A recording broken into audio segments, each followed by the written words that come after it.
सभापती महोदय, पेसा आदिवासींच्या हितासाठी त्या ठिकाणी अत्यंत महत्त्वाचा असा कायद्याअंतर्गत त्या ठिकाणी भरती व्हावी, आदिवासी समाजाचेच त्या ठिकाणी उमेदवार असावे अशा प्रकारची अपेक्षा आहे. आणि एका बाजूला आपल्याकडे आदिवासी नाही आहेत म्हणून त्या ठिकाणी आपण मानधनावर घेतो.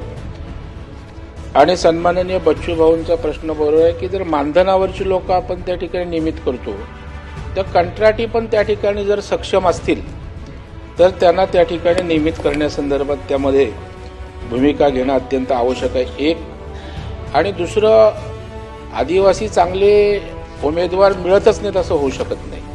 तर अशा प्रकारचे उमेदवार शोधण्यासाठी त्या ठिकाणी काही स्वतंत्र यंत्रणा आहे का, किंवा नसेल तर एक स्पेशल ड्राईव्ह घेऊन त्या ठिकाणी राज्यभरातनं अशा प्रकारचे उमेदवार मिळण्यासाठी शासन काय उपाययोजना करेल का? मंत्री महोदय.